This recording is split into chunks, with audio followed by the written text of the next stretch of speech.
ഓം ശ്രീ ഗുരുഭ്യോ നമഃ. ഹരി ഓം. സംസ്കൃത ഭാഷാ സഹായിയുടെ 81ാമത്തെ ക്ലാസ്സിലേക്ക് എല്ലാവർക്കും സ്വാഗതം. സ്കോളർഷിപ്പിൻ്റെ ക്ലാസ് എടുത്തുകൊണ്ടിരിക്കുകയായിരുന്നു. അപ്പോൾ അതിനകത്ത് ഇനി കുറേ ചോദ്യങ്ങളുണ്ട്. അതിൻ്റെ ഉത്തരം എങ്ങനെ എഴുതണമെന്നുള്ളത് നോക്കാം.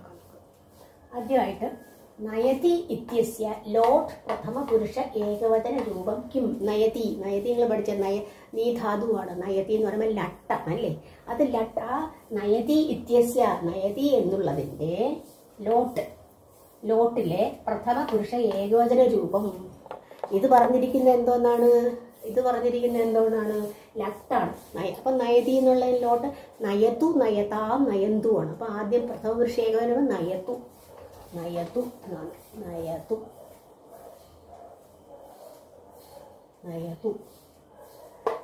പിന്നെ അടുത്തത് ഗച്ഛ. അപ്പം അതുപോലെ ഇതുപോലെ വേറെയും ചോദിക്കാം, പലതും ഇതുപോലെ ചോദിക്കാം.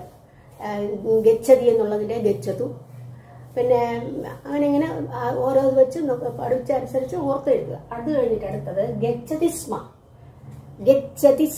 ഒരു സ്മ ചേർത്തിരിക്കുന്നു. ഞാൻ പഠിപ്പിച്ചിട്ടുണ്ട്. അതായത് സ്മ ചേർക്കുമ്പോൾ ഏതിനോടുകൂടി? വർത്തമാനകാല ക്രിയയോടുകൂടി സ്മ ചേർത്ത് കഴിഞ്ഞാൽ അതിന് ഭൂതകാല അർത്ഥം കിട്ടും, പാസ്റ്റ് ടെൻസ് കിട്ടുന്നതാണ്. അതെങ്ങനെ? ഇപ്പം ഗച്ഛതി എന്നുള്ളത് ലട്ടാണ് അല്ലേ? വർത്തമാനകാലമാണ്. അതിനോട് സ്മ ചേർത്തു. അപ്പം ഭൂതകാലം എങ്ങനെ വരും? ഭൂതകാലത്തിൽ എന്താ സംസ്കൃതി പറയുന്നത്? ലങ്. അപ്പം ഗച്ഛതി എന്നുള്ളതിൻ്റെ ലങ് എങ്ങനെ വരും? അഗച്ഛത്ത് വരും. അടുത്ത വദതി ഇത്യസ്യ ലകാരഃ കഃ? വദതി എന്നുള്ളതിൻ്റെ ഏത് ലകാരമാണ് വദതി? ഏതാ? ലട്ട്. ഇനി അഗച്ഛത്ത് എന്നുള്ള ഏത് ലകാരം ചോദിച്ചാൽ ലങ്. ഗമിഷ്യതി ഏതിൻ്റെ ലകാരം ചോദിച്ചാൽ ഋട്ട്. ഇതൊക്കെ പഠിക്കാൻ കഴിയണം. അത് ആദ്യം പഠിച്ചു കഴിഞ്ഞാൽ മാത്രമേ അതൊക്കെ മനസ്സിലാക്കാൻ കഴിയുള്ളൂ. ഇനി ഭൂതകാല അർത്ഥപ്രകാശക ലകാരഃ കഃ? ഭൂതകാലം എന്ന് പറഞ്ഞാൽ കഴിഞ്ഞ കാലം, പാസ്റ്റ് ടെൻസ്. ഭൂതകാല അർത്ഥപ്രകാശക, ഭൂതകാലത്തെ കാണിക്കുന്ന ലകാരം ഏതാണ്? പാസ്റ്റ് ടെൻസിനെ കാണിക്കുന്നത് ഏതാണ്?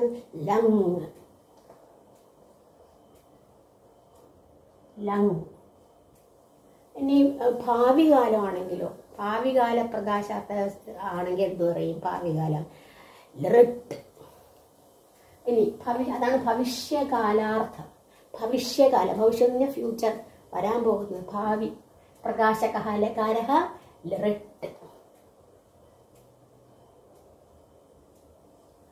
ഇനി അസ്മ ശബ്ദസ്യ പ്രഥമ ബഹുവചന രൂപം കിം? അസ്മത് പഠിച്ചാണ്. അസ്മ ശബ്ദം ഏതാണ്? അഹം, ആവാം, വയം. അതാണ് അല്ലേ? അതിൻ്റെ 7 വിഭക്തി. അതിൽ ശബ്ദസ്യ പ്രഥമ ബഹുവചന രൂപം. പ്രഥമ ഏകവചനം എങ്ങനെ? അഹം.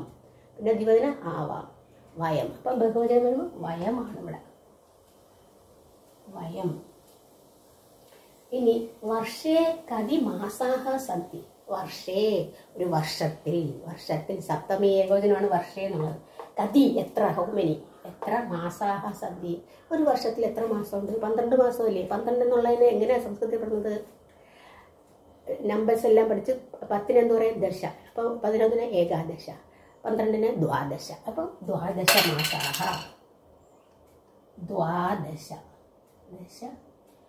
ദ്വാദശ മാസാഹ.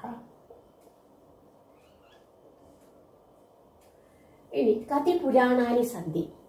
എത്ര പുരാണങ്ങളുണ്ട്? കതി പുരാണാനി സന്ധി? അഷ്ടാദശ പുരാണാനി. 18.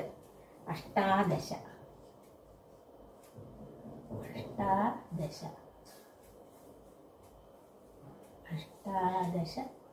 പുരാണാനി.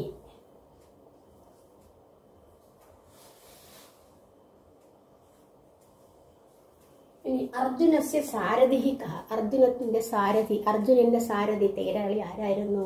ശ്രീകൃഷ്ണ.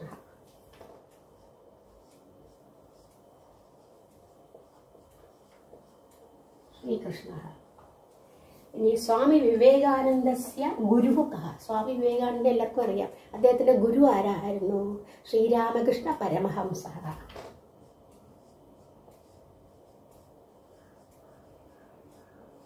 കൃഷ്ണ പരമഹംസഃ,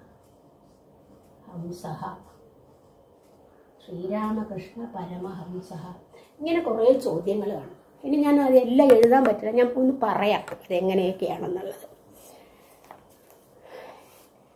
ഇനി സുകുമാര കവിന വിരചിതം മഹാകാവ്യം. സുകുമാര കവിയാൽ രചിക്കപ്പെട്ട മഹാകാവ്യം ഏതാണ്? ശ്രീകൃഷ്ണ വിലാസം. പിന്നെ വന്ദേ മാതരസ്യ കർത്താ കഹ. വന്ദേ മാതരം അറിയാലോ, അത് വന്ദേ മാതരസ്യ കർത്താ കഹ? ബങ്കിം ചന്ദ്ര ചാറ്റർജി.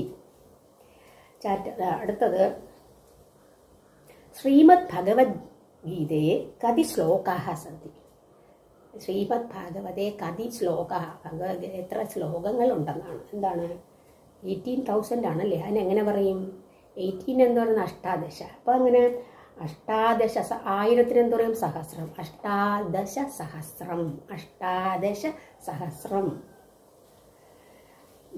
ഇനി അഭിജ്ഞാന ശാകുന്തളം കേട്ടില്ലേ? അത് എഴുതിയത് ആരാ? അഭിജ്ഞാന ശാകുന്തളസ്യ കർത്താ കഹ? കാളിദാസഃ. കേരളേഷു അക്ഷരനഗരി പ്രസിദ്ധ നഗരീക. അക്ഷരനഗരി എന്നറിയപ്പെടുന്ന പ്രസിദ്ധമായ അക്ഷരനഗരി എന്നറിയപ്പെടുന്ന പ്രസിദ്ധമായ നഗരം ഏതാണ്? കോട്ടയം. അതൊക്കെ നിങ്ങൾക്ക് അറിയാം, ജനറൽ നോളജ് പോലെയല്ലേ ചോദിക്കുന്നത്. പിന്നെ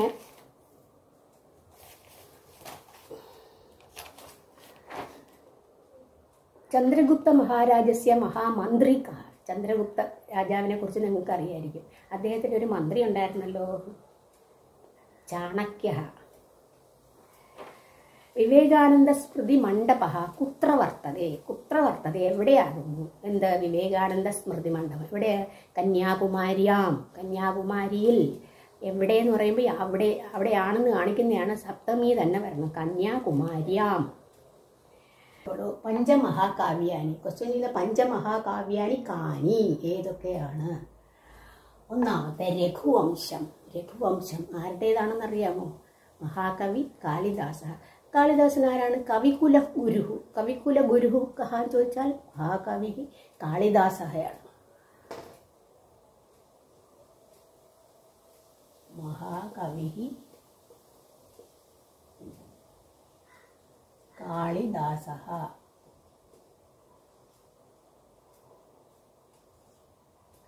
ഇനി കുമാരസംഭവം. കുമാരസംഭവം ആരുടെയാണ്? കാളിദാസന്റെ തന്നെ. അപ്പോൾ അത് തന്നെ. പിന്നെ നൈഷധീയ ചരിതം. നൈഷധീയ ചരിതം ശ്രീഹർഷഃ.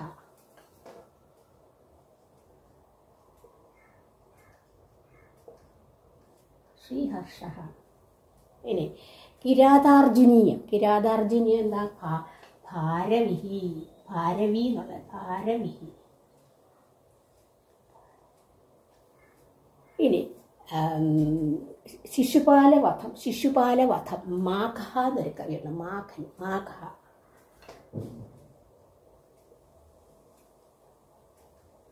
മാഘ.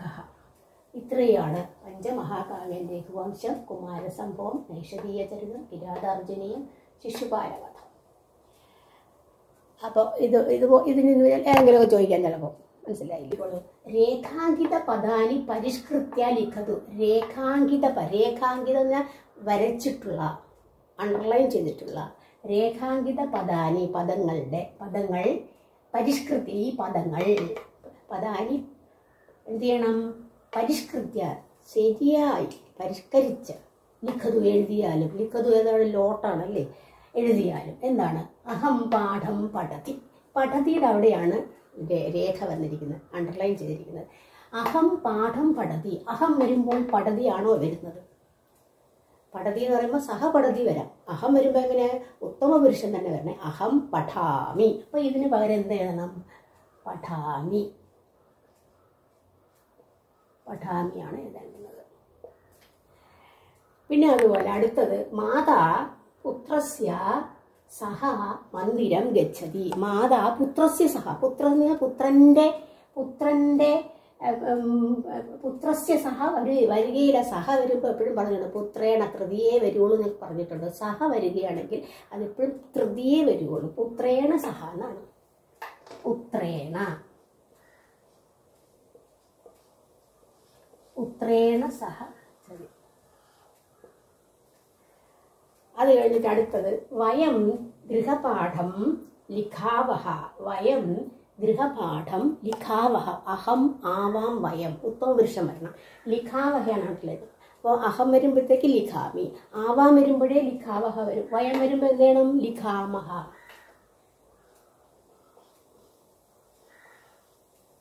ലിഖാമഹ.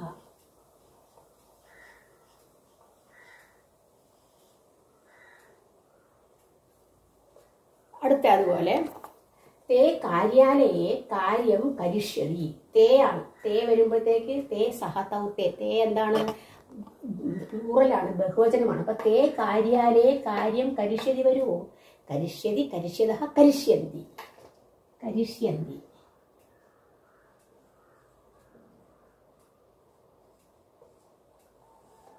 അടുത്തത് അഹം ആവണം അഗച്ഛത്. അഹം ഞാൻ, ആവണം അഗച്ഛ ഞാൻ, ആവണം മാർക്കറ്റിൽ പോയി എന്ന് കാണിക്കുകയാണ്. ഇവിടെ ലങ്ങാണ്.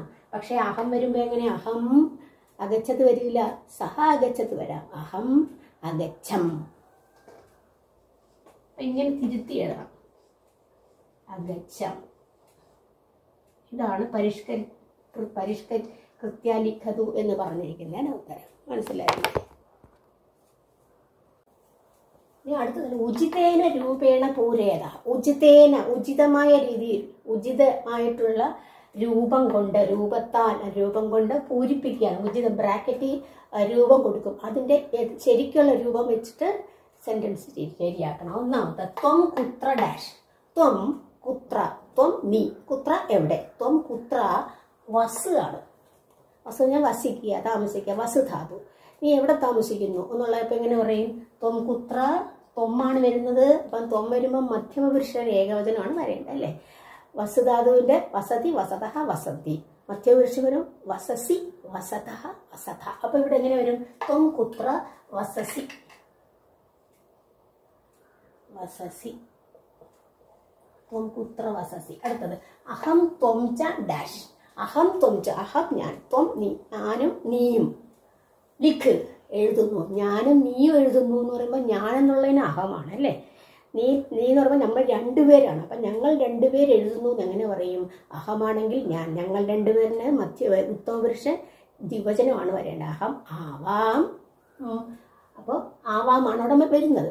അഹം ത്വം ച, ആവാമിന് ലിഖ് എങ്ങനെ വരും? ലിഖാവഹ, ലിഖാവഹ.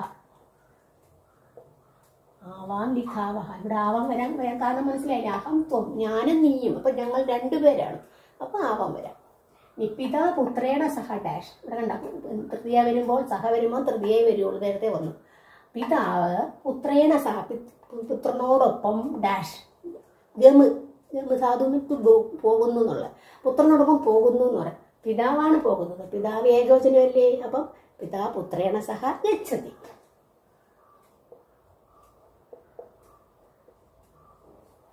ഡാഷ് സോദരഃ മനുഹു ഭവതി. ഇവിടെ ഇതിനകത്ത് സായാണ് തന്നിരിക്കുന്നത്. സാ സ്ത്രീലിംഗം, സഹയല്ല സാ. സാ ഡാഷ് സോദരഃ മനുഹു ഭവതി. സാ അപ്പം അവൾ എന്നാണ്, അവളുടെ സോദരൻ എന്ന് പറയണം അല്ലേ? അവളുടെ എന്ന് പറയുമ്പോൾ ഏത് വിഭക്തിയാണ് വരുന്നത്? ഷഷ്ടി. ഷഷ്ടി ഏകവചനം വരണം അല്ലേ? അപ്പൊ തച്ഛബ്ദത്തിന്റെ ഷഷ്ടി ഏകവചനം വന്നു തസ്യാഹ. സഹ ആയിരുന്നെങ്കിലോ തസ്യ, തസ്യാഹ സോദരഃ, തസ്യാഹ. അടുത്ത അഹം ഡാഷ് ഗൃഹം ഗച്ഛാമി. അഹം ഞാൻ, ഡാഷ് ഗൃഹം ഗച്ഛാമി ത്വം. ഇവിടെ ത്വം നീ ആണ്, നിന്റെ വീട്ടിൽ പോകുന്നു. നിന്റെ എന്ന് പറയുമ്പോൾ എന്താണ്? ഷഷ്ടിയാണ് അല്ലേ? അപ്പം യുഷ്മ ശബ്ദമാണ് ത്വം വരുന്നത്. ആ യുഷ്മ ശബ്ദത്തിന്റെ ഷഷ്ടി ഏകോചനം എങ്ങനെ വരും? അഹം ത്വം, തവ, തവ ഗൃഹം, തവ ഗൃഹം നിന്റെ വീട്ടിൽ, തവ ഗൃഹം. അടുത്ത വയം ഡാഷ് വസാമഹ. വയം ഡാഷ് വസാമഹ. നഗരം എന്ന് കൊടുത്തിരിക്കുന്നു. വയം ഞങ്ങളെല്ലാവരും നഗരത്തിൽ താമസിക്കുന്നു. നഗരം എന്നുള്ളതിന്റെ സപ്തമി ഏകവചനമാണ് വരുന്നത്, നഗരത്തിൽ. അപ്പൊ വയം നഗരേ വസാമഹ, നഗരേ വസാമഹ. ഇങ്ങനെയാണ് അപ്പോൾ ഇതുപോലുള്ള ചോദ്യങ്ങൾ ഇതുപോലുള്ള കണ്ടുപിടിക്കുക, പല പല ചോദ്യങ്ങളെല്ലാം കണ്ടുപിടിച്ചിട്ട് അത് പഠിച്ചോളൂ. അപ്പോൾ ഇന്നത്തെ ക്ലാസ് ഇവിടെ പൂർണ്ണമാകുകയാണ്. അടുത്ത ക്ലാസ്സിൽ കാണുന്നവരെ എല്ലാവർക്കും നന്ദി, നമസ്കാരം.